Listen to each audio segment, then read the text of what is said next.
Nossa, tinha uns 10 anos que eu não assistia a Ela, aquele filme do Spike Jonze sobre o envolvimento cada vez mais real entre um cara e a sua inteligência artificial. Mas vendo dessa vez, eu acabei prestando mais atenção aos personagens coadjuvantes e ao universo ao redor da trama principal, que revela um cenário bastante pessimista de isolamento afetivo na sociedade inteira, e não só na vida do protagonista. E isso talvez seja o alerta mais pertinente pra gente hoje em dia. Pra quem não viu, um breve resumo. O Theodore trabalha escrevendo cartas em nome de outras pessoas, exercendo a sua profissão justamente a partir da incapacidade delas de verbalizar os seus sentimentos. Sendo ele próprio alguém depressivo e solitário que encontra na inteligência artificial Samantha uma companhia surpreendentemente estimulante. A partir daí, não demora para que os dois se envolvam num relacionamento amoroso que vai testar os limites da sua compatibilidade e transformar por completo a vida de ambos. Mas dentre tudo que o filme apresenta, nessa minha revisitada recente, eu me peguei pensando muito na cena da garota contratada para dar corpo à voz da Samantha, após uma crise de insegurança por ela não ter um corpo físico próprio para interagir com seu namorado. Algo que o Theodore vincula imediatamente à prostituição, já que essa garota traria para ele uma satisfação sexual mais tangível do que a Samantha vinha fazendo, e que eu definiria intuitivamente como mais uma prática exploratória capitalista, com o mercado percebendo um jeito de lucrar ainda mais com esse movimento recente de relações entre humanos e sistemas operacionais. Mas a Samantha responde que o serviço sequer é cobrado, o que denota um problema talvez pior e que permeia o filme inteiro com uma melancolia sufocante, né? Numa sociedade de isolamento emocional tão grande, pessoas estariam tão desesperadas por conexão que topariam até ceder os seus próprios corpos para sentir uma fração da conexão que existe num relacionamento que sequer pertence a elas. Até faz sentido que eu não tenha pensado nesse ângulo de uma coadjuvante antes, porque o filme faz um trabalho excepcional em mergulhar a gente, em primeiro lugar, na solidão do protagonista. A sua rotina, as suas tentativas frustradas de aliviar sua depressão e por aí em diante. E se você se encontra ou já se encontrou numa solidão semelhante, é fácil se apegar a ele e fechar os olhos conscientemente para o mundo ao seu redor, que realmente parece, sei lá, bem colorido e bem suave na superfície. Mas o fato é que esse mundo de Ela, na realidade, é violentamente depressivo do jeito mais disfarçadamente palatável possível, com essas cores agradáveis e suaves que criam um clima de anestesia sensorial. Tipo, eu adoro essa direção de arte, né? Ela é aconchegante, acolhedora, evocando um retrofuturismo sutil e hipster de um jeito meio amaciado, sei lá. Mas esse visual também é bastante deprê, no jeito como o conforto das cores e texturas parece estimular uma introspecção excessiva demais, né? Uma bolha de distanciamento físico e de conexões sempre parciais ou abreviadas, enfim. E o mais assustador é que esse mundo concebido pelo Spike Jonze lá em 2013 parece absurdamente real. É como se essa história tivesse sido escrita há poucos meses e não há 12, 13 anos. Assim, não existe dúvida de que Ela foi um filme bem visionário na sua representação da IA como uma entidade meio assustadora, não do ponto de vista bélico e fantasioso, estilo Exterminador do Futuro, e sim no quanto ela afetaria o nível mais íntimo da constituição humana, que é a nossa necessidade de pertencimento, de companhia, de compreensão. Não por acaso existem diversos relatos de pessoas que fazem terapia com IA, que tentam buscar o afeto e acolhimento da IA que elas não obtêm fora desse espaço digital e até que procuram se casar com essas parceiras virtuais. Sério, dá um Google aí.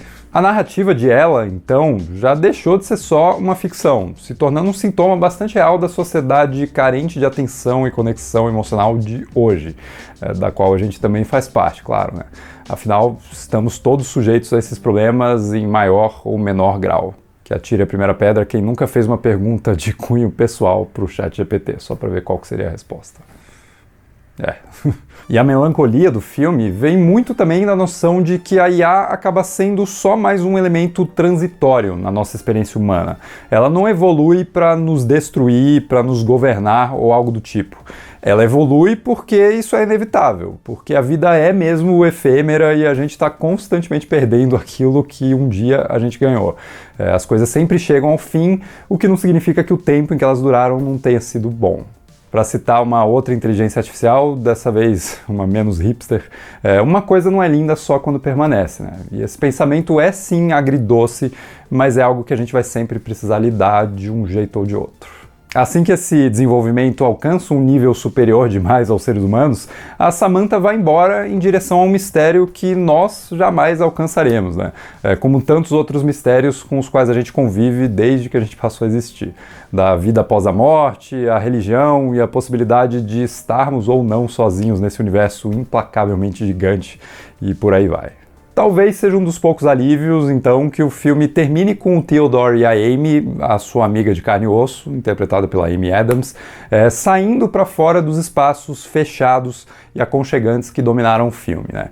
Subindo para o terraço do prédio e buscando algum consolo sensorial mais real, né? Longe do mundo virtual que os envolveu durante o resto da história. Mesmo que o Theodore e a Samantha tenham visitado muitos lugares externos juntos, é na companhia da Amy que o filme sobe o som ambiente da cidade, como se a narrativa nos libertasse da mente abafada do protagonista, permitindo, através desse som barulhento e caótico, que a gente sinta um gostinho mais nítido do mundo real tentando nos alcançar nesse isolamento digital. Dura alguns segundos, mas tá ali, e dá pra gente sentir um pouco desse ar fresco.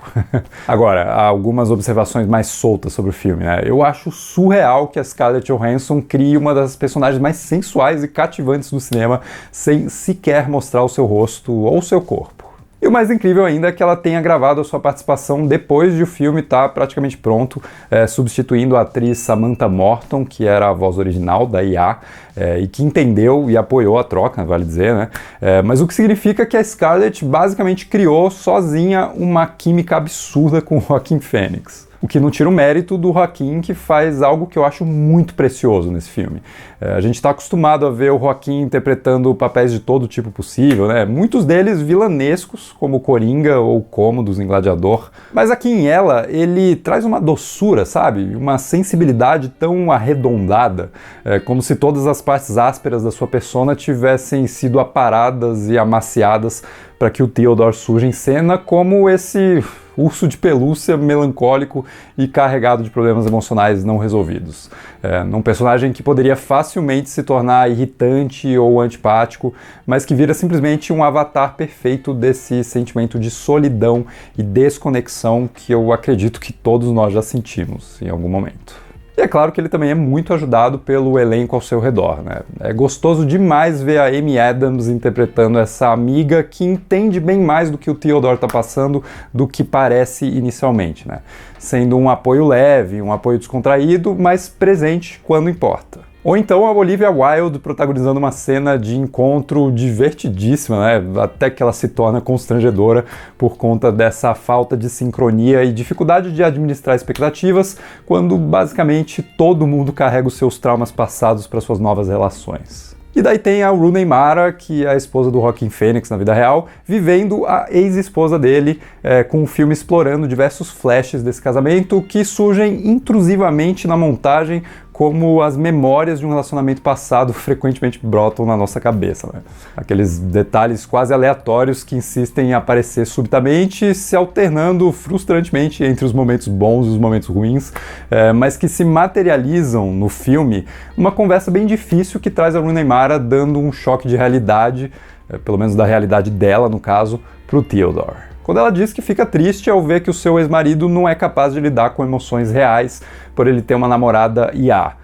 O que faz a gente pensar se essas emoções dele realmente não seriam verdadeiras só por estarem direcionadas a um ser virtual. Talvez seja menos um caso de penso logo existo e simplesmente sinto logo existo, ainda que o fato de a Samantha ser uma IA não isente o Theodore de passar por outros tipos de problemas, exigindo que ele também amadureça emocionalmente, né? Mesmo não se relacionando com outro ser humano. Embora seja bem sintomático que ele enxergue na Samantha uma companheira perfeita, já que ela é literalmente programada para executar todas as suas vontades, né? Para identificar e satisfazer todas as suas necessidades, indo embora, coincidentemente, quando o seu objetivo tinha sido cumprido, de certa forma. Ou seja, quando ela percebe que o Theodore conseguiu seguir em frente, né? Superar o fracasso do casamento e se abrir para novas experiências. Esse é um dos jeitos de encarar tudo isso e, no geral, eu acho que essas são questões fascinantes e complexas que nunca se tornam pedantes porque são abordadas em cenas breves e muito bem escritas, né? E ancoradas na interpretação de atores muito cientes do nível de sensibilidade que o roteiro exige desses papéis. Enfim, Ela é um filme maravilhoso, mas eu confesso bastante difícil de revisitar pelo quão profundo ele é capaz de mergulhar numa melancolia silenciosa e delicada, mas bem devastadora. Ainda que o filme procure algum alívio no final, né, o desfecho permanece aberto e entregue mais as perguntas do que as respostas, o que talvez se encaixe perfeitamente com a nossa experiência atual, né, lidando com um mundo que se transforma tão rapidamente e que também ameaça nos isolar cada vez mais. Ainda assim, como toda obra de arte, né, o seu propósito não se encontra exatamente em fornecer soluções, mas sim em acolher as angústias do artista e de todo um contexto que o motivou a criar, né, assim como as nossas próprias ansiedades, que a gente pode identificar no filme, reconhecendo que, pelo menos se tratando desses sentimentos, talvez a gente não esteja tão sozinho assim. E quem sabe isso já seja suficientemente consolador. Mas diz aí nos comentários o que você acha de Ela, do Spike Jonze. Vamos continuar essa discussão. E se gostou do vídeo, não esquece de deixar um like, se inscrever no canal, apertar o botão de hype aqui embaixo e a gente se vê no próximo vídeo.